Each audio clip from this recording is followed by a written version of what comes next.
Makanya ketika Allah Subhanahu wa taala mengeluarkan kita dari perut ibu kita, lihat bayi-bayi yang baru dilahirkan itu.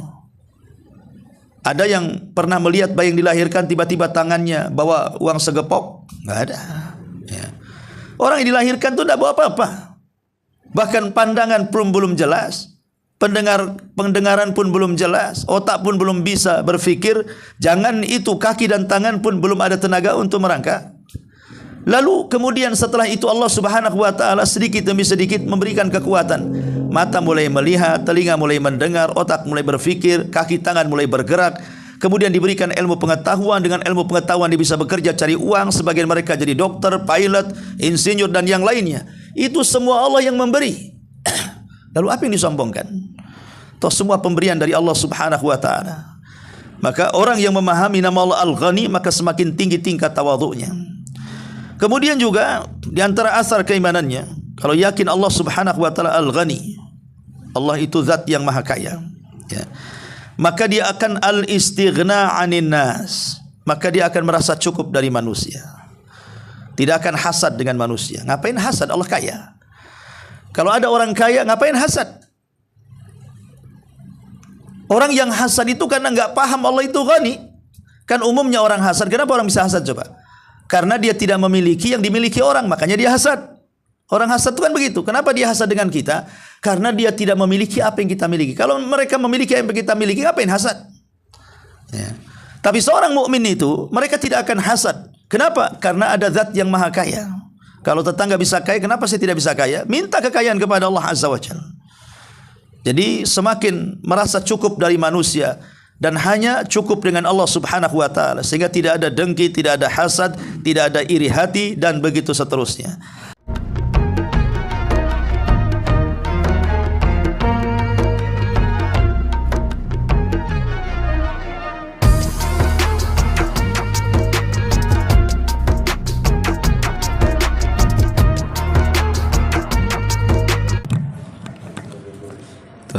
Bismillahirrahmanirrahim. Assalamualaikum warahmatullahi wabarakatuh. Alhamdulillah wassalatu wassalamu ala Rasulillah wa ala alihi wa sahbihi wa mawalah wa la hawla wa la quwata illa billahi wa ba'du. Alhamdulillah di malam ini kita bisa melanjutkan kajian kita, masih membahas fikih Asmaul Husna, dan malam ini kita sudah memasuki halaman 306 dari nama-nama Allah Subhanahu wa taala adalah Al-Ghani. Al-Ghani artinya Allah zat yang maha kaya.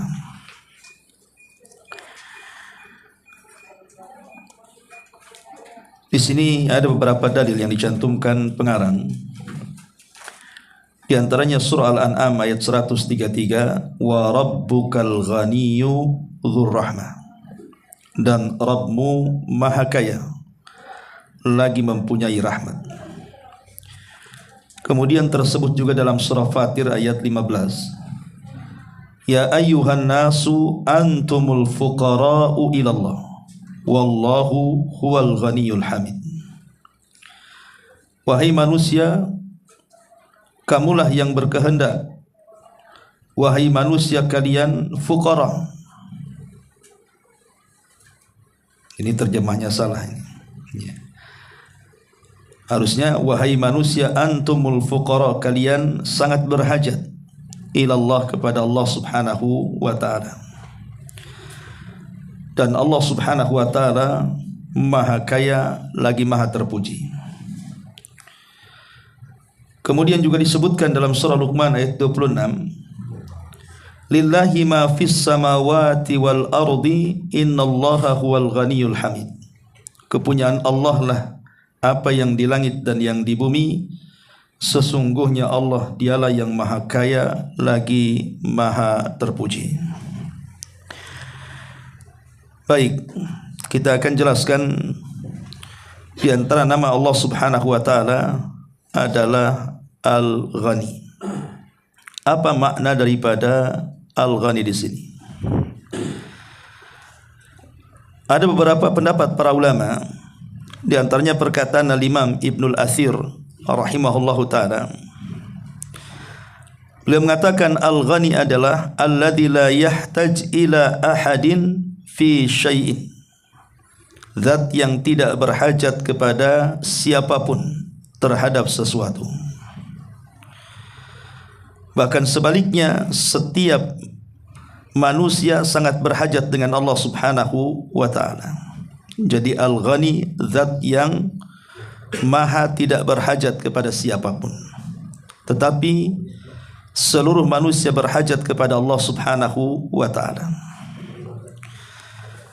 Kemudian juga perkataan Abu Ishaq, beliau mengatakan al-ghani maksudnya al-mustaghni anil khalqi bi qudratihi wa izzi sultanihi.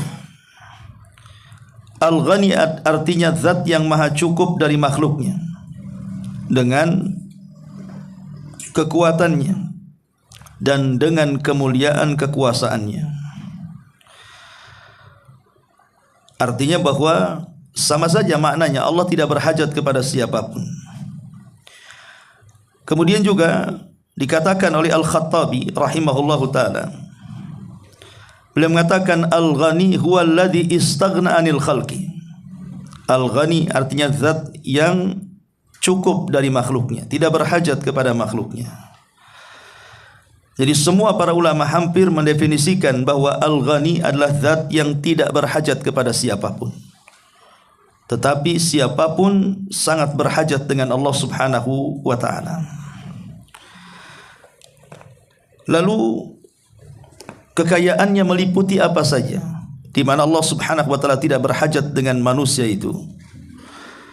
Maksudnya apa?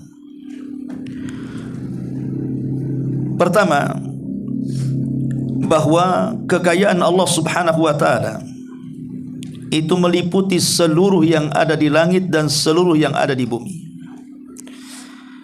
Bahkan badan-badan kita sendiri bukan milik kita pribadi. Dari kepala sampai kaki itu semua milik Allah Subhanahu wa taala. Makanya kenapa dilarang dalam Islam itu bunuh diri? Karena bunuh diri itu melanggar aturan Allah. Dia tidak berhak untuk menyakiti badannya, karena badan ini semua milik Allah Subhanahu wa taala.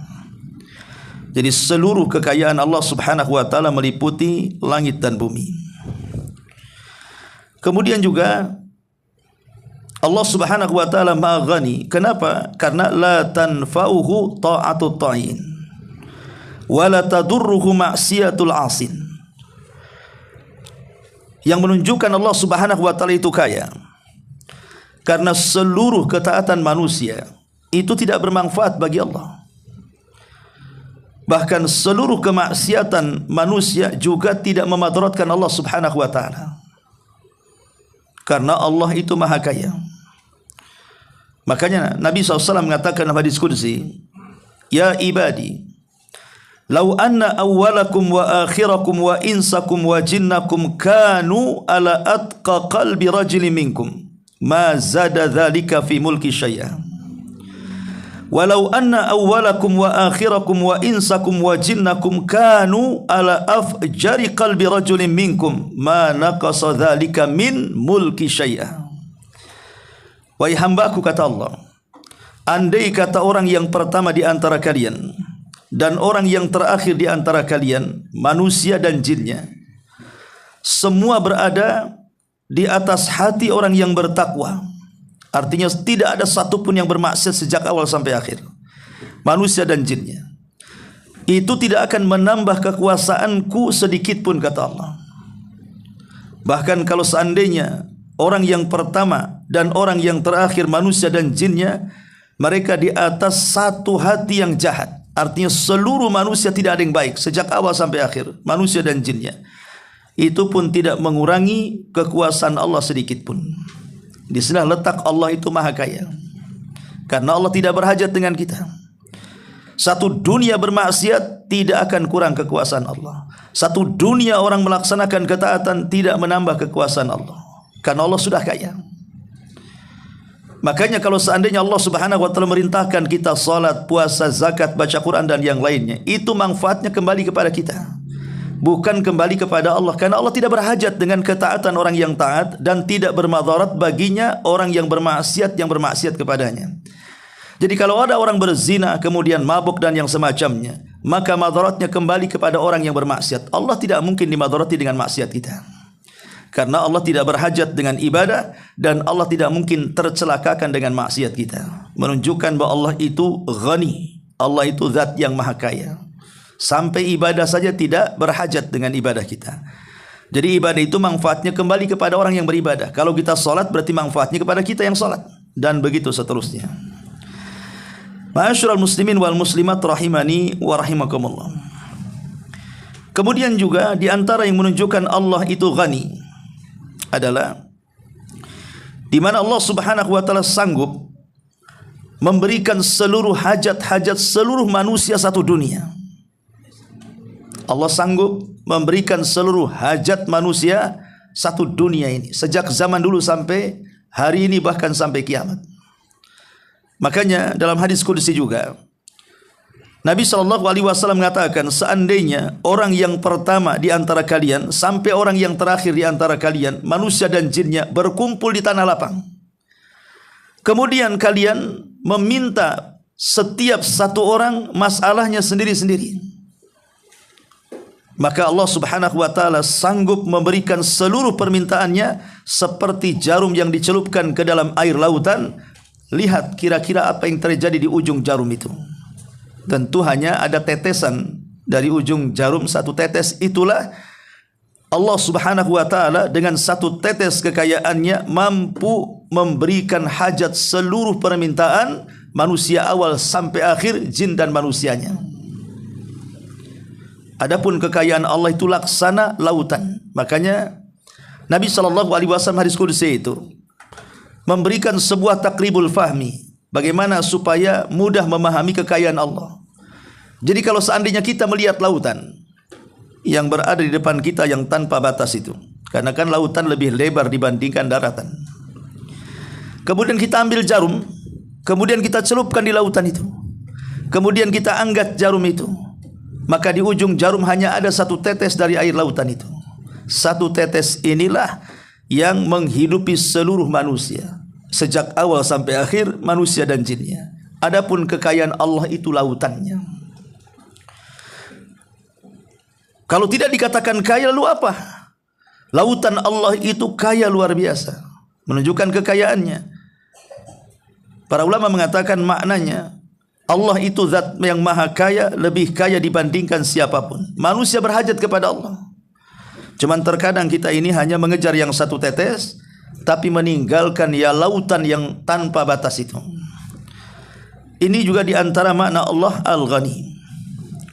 Kemudian juga di antara makna Allah Al-Ghani, ketika Allah Subhanahu wa taala menjelaskan tentang kenikmatan penduduk surga, di mana Nabi SAW mengatakan, a'dadtu li ibadis salihin ma la ainun ra'at wa la udhunun sami'at wa la khatara ala qalbi bashar. Aku persiapkan kenikmatan bagi hamba-hambaku yang saleh di sorga. Sebuah nikmat yang tidak pernah dilihat mata, sebuah nikmat yang tidak pernah didengar telinga, sebuah nikmat yang tidak bisa terlintas dalam akal benak manusia. Dari kenikmatan yang luar biasa. Coba itu menunjukkan kekayaan, di mana orang ketika dimasukkan oleh Allah Subhanahu wa taala ke dalam sorga, maka setiap harinya mereka mendapatkan banyak kenikmatan yang tidak terkira.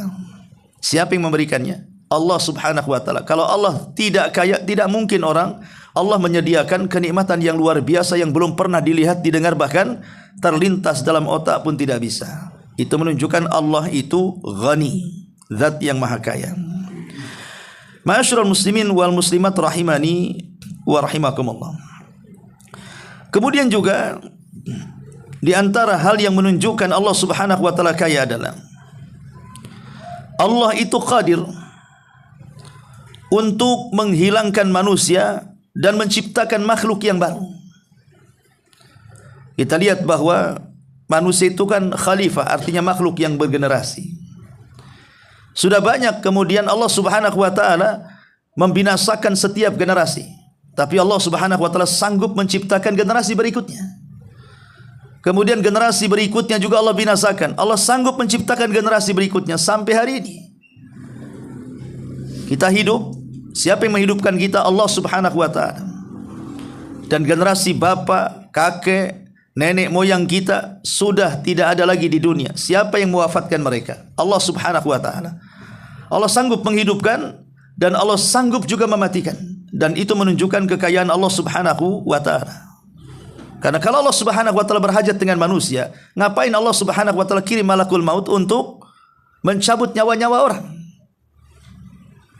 Artinya dengan Allah Subhanahu wa taala mengutus malakul maut, kemudian mengirim kematian kepada mereka setiap generasi, artinya Allah kaya tidak berhajat dengan mereka. Dan Allah dengan kekayaannya sanggup membuat orang binasa dan membuat orang tercipta. Ya. Hadirin dan hadirat yang dimuliakan Allah Subhanahu wa taala. Kemudian juga di antara bentuk Allah itu Al-Ghani, zat yang maha kaya. Seluruh makhluk berhajat kepada Allah Subhanahu wa taala, baik dalam kemaslahatan hidup mereka atau ketika mencegah madarat yang akan menimpa kepada mereka, baik dalam urusan dunia ataupun akhirat. Ya. Manusia itu sangat berhajat dengan Allah Subhanahu wa taala. Orang sakit ingin sembuh, minta kesembuhan kepada siapa? Kepada Allah. Orang miskin ingin kaya, minta kekayaan kepada siapa? Kepada Allah Subhanahu wa taala. Orang stres ingin tenang, siapa yang memberikan ketenangan? Allah Subhanahu wa taala. Minta ketenangan kepada Allah. Sebutkan apapun hajat manusia, maka Allah Subhanahu wa taala zat yang maha tahu. Bahkan terkadang Allah memberi sebelum kita meminta. Belum lagi kita minta Allah sudah kasih. Kalau bukan kaya apa namanya? Rata-rata orang-orang kaya kalau tidak diminta tidak akan ngasih. Tapi Allah ini terkadang belum diminta sudah memberikan. Bahkan setiap sepertiga malam akhir saking kayanya Allah itu. Karena dia zat yang maha kaya, menawarkan kekayaannya setiap malam loh. Allah mengatakan dalam sepertiga malam akhir, man yad'uni fa astajibala wa man yas'aluni fa utiya wa man yastaghfiruni fa aghfirlah. Siapa yang berdoa ku kabulkan, siapa yang minta ku kasih, siapa yang minta ampun ku ampuni. Mana ada orang paling kaya di dunia sekalipun setiap hari menawarkan kekayaannya, siapa yang minta saya kasih. Pernah dengar? Enggak akan dengar. Sekaya apapun manusia di dunia sejak zaman Adam sampai hari ini, tapi Allah setiap sepertiga malam akhir dan itu setiap hari menawarkan kekayaannya. Silakan siapa yang minta aku kasih, siapa yang berdoa aku kabulkan, siapa yang minta ampun ku ampuni. Kalau menunjukkan bahwa Allah itu ghani, Allah itu zat yang maha kaya. Termasuk juga Allah ghani itu karena Allah Subhanahu wa taala tidak punya sekutu. Kata Allah Subhanahu wa taala di Qudsi, ana aghna syuraka ani syirki. Saya zat yang paling kaya dari seluruh sekutu-sekutu yang ada. Allah mampu menciptakan sementara makhluk yang dijadikan Tuhan tidak sanggup menciptakan. Seperti berhala-berhala diciptakan manusia, mereka sendiri tercipta, macam mana akan menciptakan? Mereka sendiri mati, macam mana akan mewafatkan? Jadi Allah itu kaya dari sekutu, dan itu menunjukkan Al-Ghani. Allah itu kaya. Kaya zatnya, kaya sifatnya, kaya namanya. Makanya seluruh nama-nama Allah itu sempurna.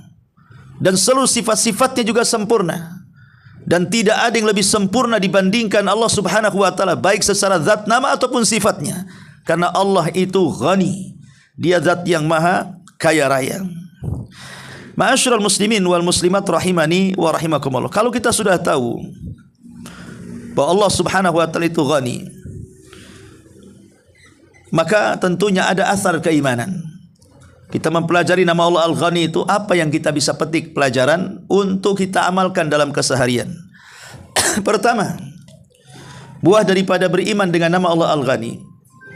Pertama, seorang mukmin tidak perlu mengemis, memohon-mohon manusia kepada manusia untuk diberikan sesuap nasi ataupun rupiah, merengek-rengek seolah-olah mereka menyembah kepada orang kaya agar orang kaya memberikan sesuatu kepada mereka. Seorang mukmin kalau Allah itu yakin zat yang maha kaya, ngapain dia minta-minta kepada makhluk? Minta kepada Allah. Minta kepada zat yang maha kaya. Ngapain minta kepada zat yang miskin seperti manusia?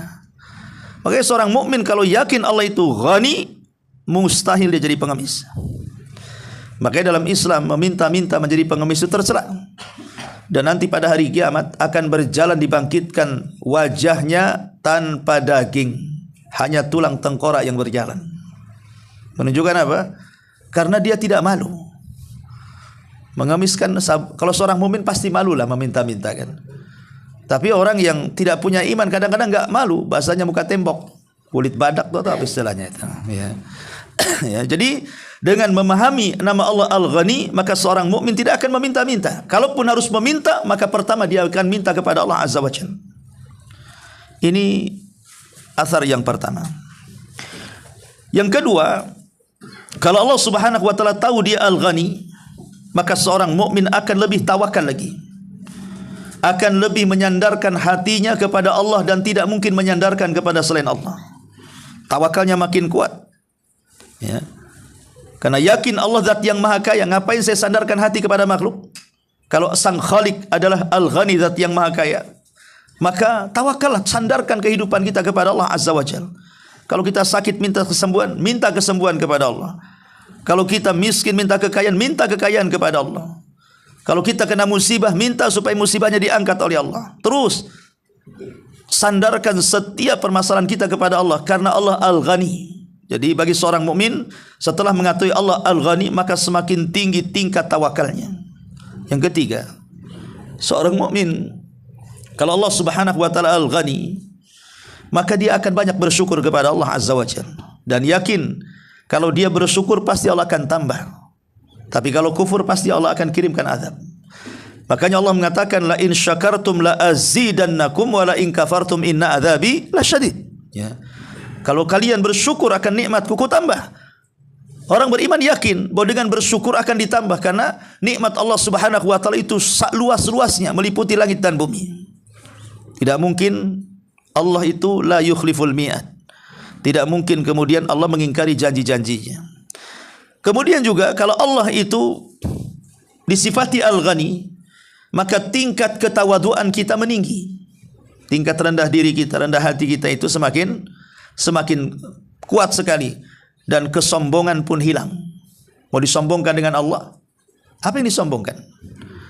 Makanya ketika Allah Subhanahu wa taala mengeluarkan kita dari perut ibu kita, lihat bayi-bayi yang baru dilahirkan itu. Ada yang pernah melihat bayi yang dilahirkan tiba-tiba tangannya bawa uang segepok? Enggak ada. Ya. Orang yang dilahirkan itu tidak bawa apa-apa. Bahkan pandangan pun belum jelas, pendengaran pun belum jelas, otak pun belum bisa berfikir. Jangan itu, kaki dan tangan pun belum ada tenaga untuk merangkak. Lalu kemudian setelah itu Allah Subhanahu wa taala sedikit demi sedikit memberikan kekuatan. Mata mulai melihat, telinga mulai mendengar, otak mulai berfikir, kaki tangan mulai bergerak.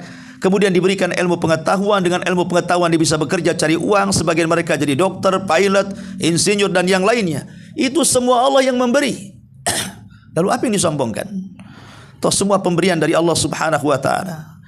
Maka orang yang memahami nama Allah Al-Ghani, maka semakin tinggi tingkat tawadhu'nya. Kemudian juga di antara asar keimanannya, kalau yakin Allah Subhanahu wa taala Al-Ghani, Allah itu zat yang maha kaya, ya, maka dia akan al-istighna 'anin nas. Maka dia akan merasa cukup dari manusia. Tidak akan hasad dengan manusia. Ngapain hasad? Allah kaya. Kalau ada orang kaya, ngapain hasad? Orang yang hasad itu karena enggak paham Allah itu Ghani. Kan umumnya orang hasad. Kenapa orang bisa hasad coba? Karena dia tidak memiliki yang dimiliki orang, makanya dia hasad. Orang hasad itu kan begitu. Kenapa dia hasad dengan kita? Karena dia tidak memiliki apa yang kita miliki. Kalau mereka memiliki apa yang kita miliki, ngapain hasad? Ya. Tapi seorang mukmin itu, mereka tidak akan hasad. Kenapa? Karena ada zat yang maha kaya. Kalau tetangga bisa kaya, kenapa saya tidak bisa kaya? Minta kekayaan kepada Allah Azza wa Jalla. Jadi semakin merasa cukup dari manusia dan hanya cukup dengan Allah Subhanahu wa taala, sehingga tidak ada dengki, tidak ada hasad, tidak ada iri hati dan begitu seterusnya. Ma'asyiral muslimin wal muslimat rahimani wa rahimakumullah. Kemudian juga di antara asar keimanan ketika kita memahami Allah itu Ghani adalah kita semakin semangat lagi untuk melakukan ketaatan kepada Allah. Karena di antara kesempurnaan kekayaan Allah, Allah kan tidak berhajat dengan ketaatan kita, tapi ketaatan kita akan bermanfaat kepada kita yang melakukan ketaatan. Ketika kita tahu Allah itu ghani, Allah tidak berhajat dengan ibadah kita, berarti kita harus semakin rakus dengan ibadah, semakin semangat, karena Allah tidak berhajat masalahnya. Kalau Allah tidak berhajat, berarti kita harus lebih semangat. Lain kalau Allah Subhanahu wa taala sangat berhajat dengan ibadah kita, mungkin kita bisa tarik ulur kan begitu dengan Allah. Tapi Allah tidak berhajat, ngapain tarik ulur dengan Allah? Berarti modal kalau kita ingin selamat dan masuk surga, berarti memperbanyak ibadah. Dengan memperbanyak ibadah dapatlah pahala, dengan banyak pahala dapat rahmat, sehingga dengan kekayaannya Allah menghadiahi kita surganya. Kemudian juga di antara asar keimanan, ya, asar keimanan mengimani Allah Subhanahu wa taala Al-Ghani adalah bahwa seorang mukmin harus paham, harus lebih qanaah lagi. Seorang mukmin harus lebih qanaah lagi ketika memahami Allah itu Al-Ghani. Qanaah itu artinya apa? Redha dengan pemberian.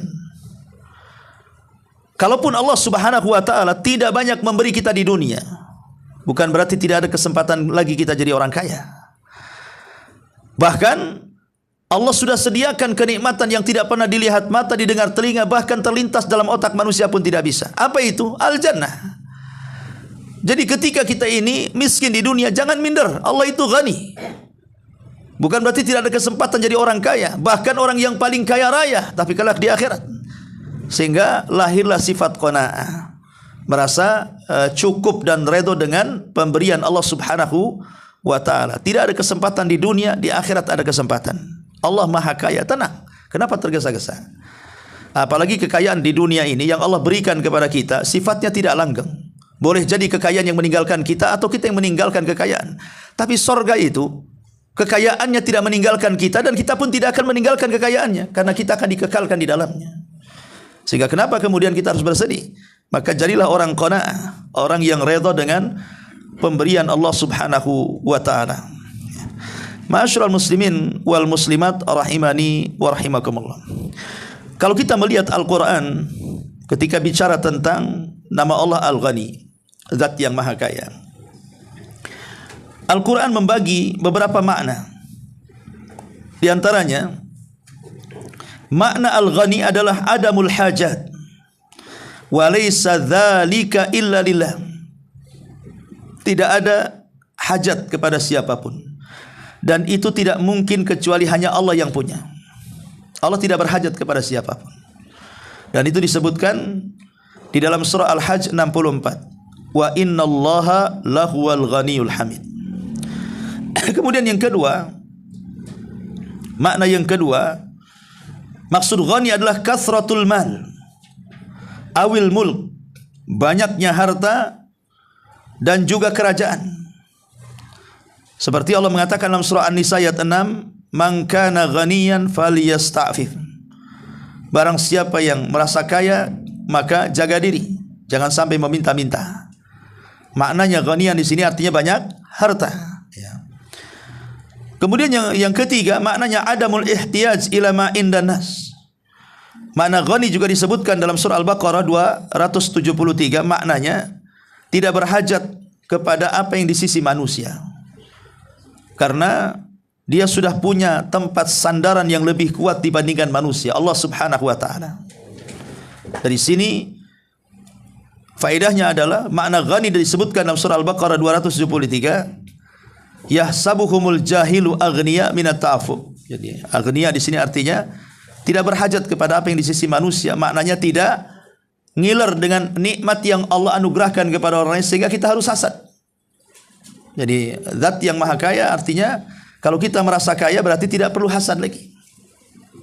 Dan banyak lagi makna daripada Al-Ghani dalam Al-Quran. Baik, kita akan masuk di sini, kita baca sedikit apa yang dikatakan pengarang dalam kitab Fikih Asmaul Husna di sini. Setelah pengarang kemudian menyebutkan beberapa dalil dalam Quran, beliau mengatakan, Allah Ta'ala Maha Kaya secara zatnya, yang memiliki kekayaan yang sempurna lagi mutlak dari segala sisi dan tinjauan. Lantaran kesempurnaannya dan kesempurnaannya dan kesempurnaan sifat-sifatnya yang tidak terbetik padanya kekurangan dari segala sisi. Allah selalu maha kaya, sebab kekayaannya merupakan konsekuensi dari zatnya. Sebagaimana dia selalu maha pencipta, maha pemberi rizki, maha penyayang, dan begitu seterusnya. Artinya Allah itu akan selalu kaya. Dari dulu kaya dan akan senantiasa kaya dan akan terus kaya. Manusia dari miskin jadi kaya. Atau mungkin dulunya kaya jadi miskin. Itulah manusia. Tapi Allah tidak pernah disentuh dengan kemiskinan. Allah dari awal sudah kaya dan akan senantiasa kaya dan akan terus kaya. Tapi manusia tidak seperti itu. Kekayaan ada batasnya. Bahkan kemiskinan juga ada batasnya. Terkadang miskin, terkadang kaya. Itulah hidup manusia. Kemudian Allah Subhanahu wa taala tidak membutuhkan mereka dari segala sisi, sedangkan mereka selalu membutuhkannya dari segala sisi. Tidak bisa mereka lepas dari kebaikan, kemuliaan, pengaturan, tarbiyah secara umum ataupun khusus walaupun sekejap mata. Seluruh yang ada di langit dan yang ada di bumi adalah hambanya, berada di bawah kekuasaannya dan diatur dengan kehendaknya. Andai saja dia membinasakan mereka semuanya, maka itu tidak mengurangi kemuliaan, kekuasaan, kerajaan, rububiyah dan uluhiyah sebesar dzarrah apapun. Jadi seandainya Allah hancurkan langit dan bumi, bukan berarti hilang singgasananya. Seandainya manusia Allah binasakan berarti hilang kerajaannya. Tidak, Allah maha kaya. Tanpa manusia pun Allah sudah kaya. Maka dari sini lihat bagaimana Allah zat yang maha kaya di mana seluruh manusia berhajat kepadanya. Maka lihat Nabi SAW sampai memerintahkan kita membaca surah Al-Fatihah 17 kali dalam sehari. Kenapa dalam surah Al-Fatihah terdapat iyyaka na'budu wa iyyaka nasta'in? 17 kali kita katakan iyyaka nasta'in. Hanya kepadamu ya Rabb kami meminta pertolongan. Itu menunjukkan Allah maha kaya. Mau minta tolong sama siapa lagi kalau bukan karena Allah Subhanahu wa taala? Makanya Rasul SAW mengajarkan satu doa dan mengatakan Allahumma fala takilni ila nafsi tarfata ainin. Ya Rabb fala takilni ila nafsi tarfata ain. Ya Rabb jangan kau menghindar dariku walaupun sekejap mata. Jadi Nabi SAW meminta kepada dalam doanya jangan sampai Allah itu menghindar dari dia walaupun sekejap mata. Kenapa? Sebab kalau Allah Subhanahu wa taala tidak mempedulikan kita walaupun sekejap mata, akan banyak masalah yang menimpa kita. Maka sering saya katakan, masalah besar kalau Allah ikut campur tangan pasti ada jalan keluarnya. Masalah kecil apalagi. Tapi kalau Allah tidak ikut campur kepada urusan kita, masalah kecil pun tidak akan dituntaskan masalahnya, apalagi yang besar. Itulah menunjukkan Allah itu kaya, ya. Kemudian juga di antara kesempurnaan kekayaannya adalah bahwasannya tidak akan bermanfaat baginya ketaatan orang yang berbakti dan tidak pula berbahaya baginya maksiat orang yang durhaka. Tadi sudah saya jelaskan bahwa ibadah sehebat apapun yang kita lakukan itu manfaatnya kepada kita sendiri.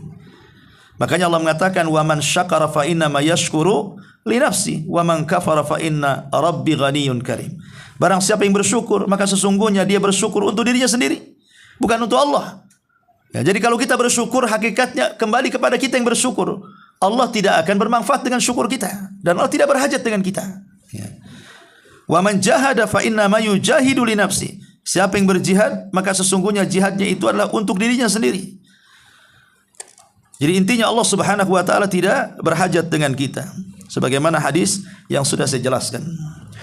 Kemudian juga pengarang mengatakan di antara kesempurnaan kekayaan Allah adalah infaknya orang-orang yang berinfak dan pemberian orang-orang yang memberi fi sabilillah dan karena mengharap keridhaannya tidak akan bermanfaat sedikit pun. Demikian pula kikirnya orang yang kikir dan pelitnya orang yang pelit tidak membahayakan sedikit pun bagi Allah Subhanahu wa taala.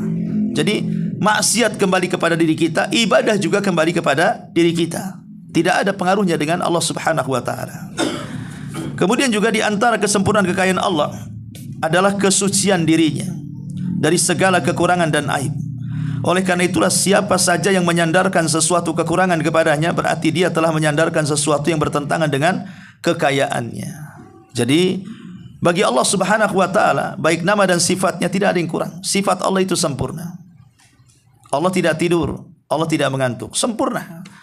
Manusia kalau tidak tidur sakit, enggak sempurna, kan gitu ya. Manusia kalau tak makan lapar, kalau tak minum haus, tidak sempurna. Allah tidak berhajat dengan makan, dengan minum, dengan tidur, dengan mengantuk. Tidak, itu dinafikan bagi Allah Azza wa Jalla karena Allah zat yang maha kaya. Kemudian juga di antara kesempurnaan kekayaan Allah adalah kesuciannya, tabaraka wa ta'ala, dari sekutu-sekutu dan tandingannya. Sebab bagaimana mungkin tanah disamakan dengan Rabb alam semesta? Mustahil sebongkah patung yang terbuat dari batu disamakan dengan Allah. Ataupun binatang-binatang yang disamakan dengan Allah. Sapi mau disamakan dengan Allah, yang disembah orang India itu. Ataupun burung perkutut yang disembah orang Jawa disamakan dengan Allah, ya kan? Ataupun orang yang menyembah gua, kawah dan yang semacamnya disamakan dengan Allah. Yang tidak sama lah kan itu. Allah itu zat maha kaya. Itu semua adalah makhluknya. Macam mana makhluk dijadikan khalik? Ya.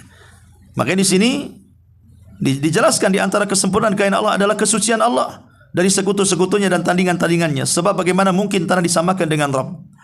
Bagaimana bisa orang yang fakir, lemah dan membutuhkan secara zatnya, yang ia tidak memiliki kecuali ketidakadaan, ia disejajarkan dengan zat yang maha kaya dan maha kuasa secara zatnya.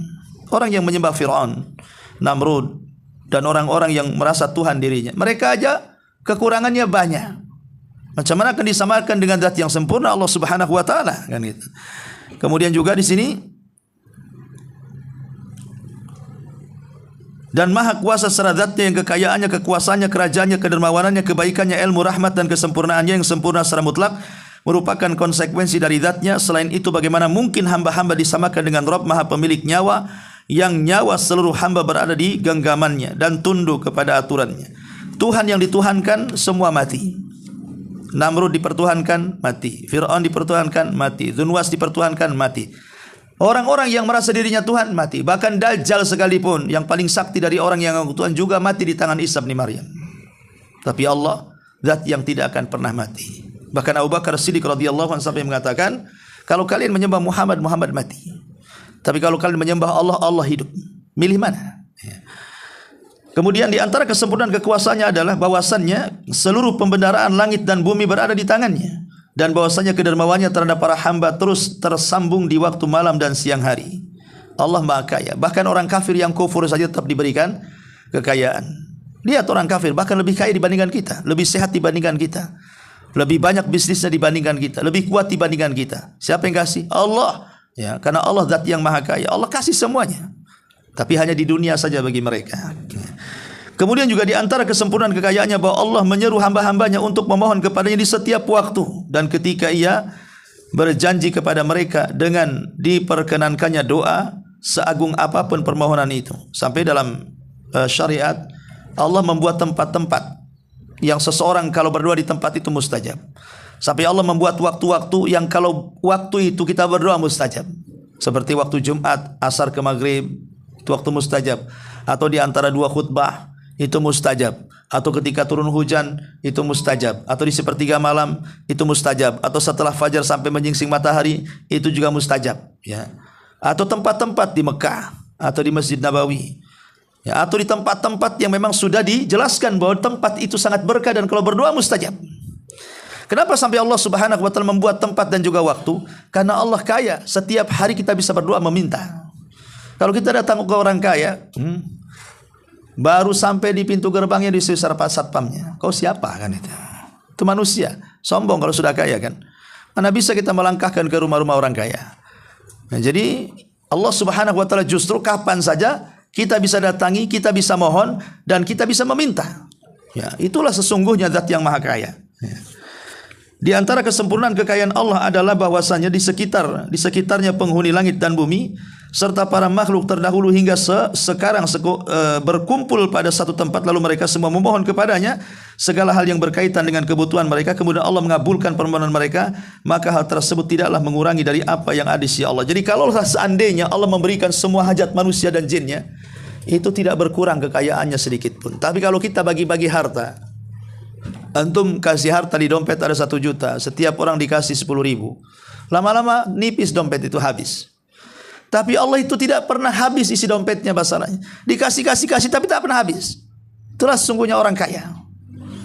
Orang kaya yang sesungguhnya seperti itu. Kemudian juga di antara kesempurnaan kekuasaan Allah yang agung, yang tidak dapat dikira-kira kadarnya dan tidak mungkin pula disifati, yaitu apa yang Dia tabaraka wa ta'ala bentangkan kepada orang-orang yang beriman di sorga sebagai tempat kenikmatan yang berupa aneka ragam kelezatan dan macam-macam kenikmatan. Saya sudah jelaskan di antara bentuk kekayaan adalah kenikmatan surga yang orang tidak tahu. Fala ta'lamu nafsum ma ukhfiya lahum min qurrah. Seorang pun tidak mengetahui apa yang disembunyikan untuk mereka dari berbagai macam nikmat. Oleh karena itulah maka barang siapa yang mengetahui Rabbnya dengan sifat yang agung tersebut, niscaya dia akan mengetahui dirinya. Barang siapa yang mengetahui Rabbnya beserta kekayaan mutlaknya, niscaya dia akan mengetahui dirinya beserta kefakiran mutlaknya. Artinya kalau kita sudah tahu Allah kaya, berarti kita rendah. Kita hamba, kita ini siapa? Bukan siapa-siapa.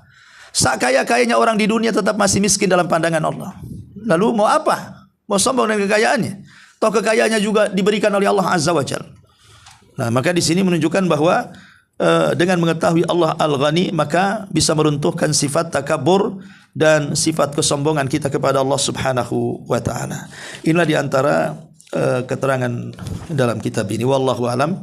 Sampai di sini mudah-mudahan ada manfaatnya. Satu, nama Allah Al-Ghani. Sebelum saya tutup, kalau ada yang bertanya silakan.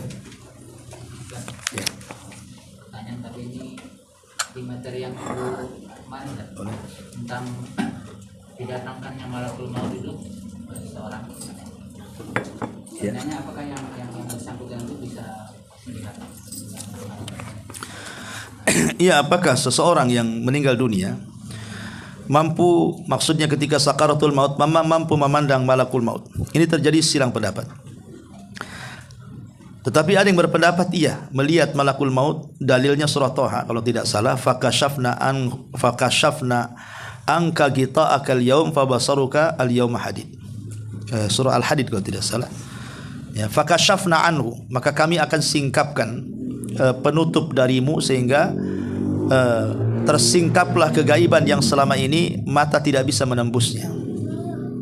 Lah ayat ini ditafsirkan oleh sebagian para ulama bahwa orang yang sedang sakaratul maut dia melihat sisi kegaiban yang tidak bisa ditembus ketika hidup di dunia, tapi saat sakaratul maut bisa menembusnya. Salah satunya mampu memandang malaikat maut.